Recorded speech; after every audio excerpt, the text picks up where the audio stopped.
last question. Yeah, sure. If you had have a billboard with a trading tip on it, what would it say? What do you mean a billboard? You had a billboard, like an actual billboard, and you had to have a trading tip on it for people to drive by and see. Oh, You know what a billboard is? no. Risk first, always. Risk first? Yeah, risk first, right? Like you know where you're going to get out of the trade before you know where you're going to take profit. Okay. Every time. Like I had that note on my desk forever. Survive. Yeah, that's all it is, right? Yeah.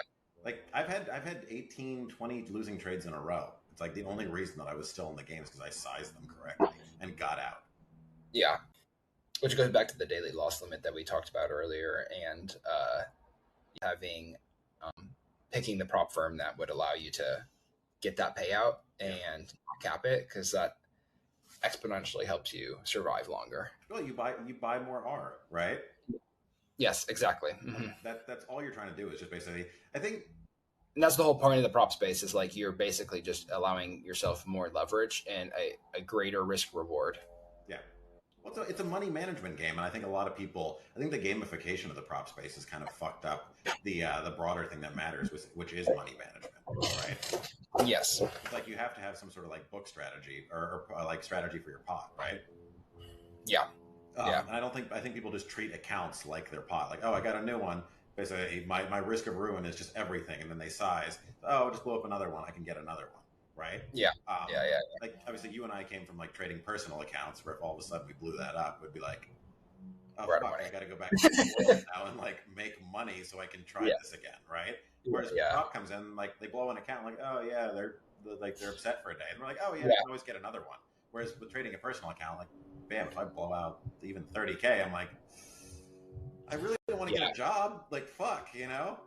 Yeah, for sure. So I think it's a bad habit, right? It's like it's like a bad habit, and I think good in the same way, because sometimes having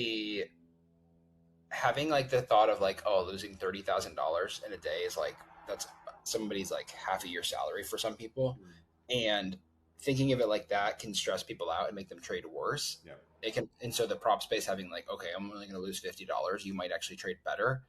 But it's the same thing you're saying too. You might value it less because it's $50 versus the 30,000. Yeah. So the real trick is like, can you value it in the same way? Because you can make 30,000 still. Oh, without question. But can you still have that same, like, I guess, lower neuroticism of somebody that's only going to be losing $50? It's tough, right? I think it's because people's attachment to money is weird, right? Yeah. Right. It's like the second the money becomes real, all of a sudden they anchor to it, and then they try to force things as opposed to staying in flow with an organic process, right? Yeah. But we see so many people treat the evaluation different from the live stage, and it's like, no, you should be trading exactly the same in there. It's like, yeah, I get that people rush the evaluation, basically because they want to get to the payout, and it's like, and the EV changes in between those. But at the same time, it's like the habits that you have that. Like your brain is still basically rewiring positive outcomes to be dopamine, right? So like the outcomes that you have on the part of basically you treating the evaluation as just something you're going to do quickly is going to carry over to the live stage, right? So it's like just trade the way that you trade always, and you're actually going to have more positive outcomes than like all of a sudden like bifurcating and say like, oh no, this is the way that I trade here, and then this is the way that I actually trade. Yeah, I think that fucks people up. Yeah. With the prop space, yeah. I mean, I see it constantly, right?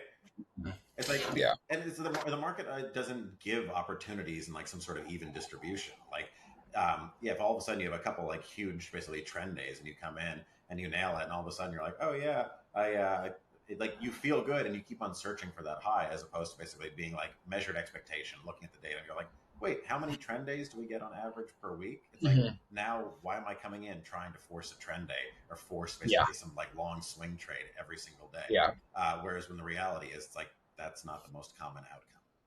Yeah, for sure. So you got any last words? I hope I leave an imprint on this planet. I want to be a positive change, man. Fuck. Last words. There you have it, folks. Believe in humanity, even though we're Believe in humanity. yeah, right. That's good. Right. Everything you do is making a bet on the future.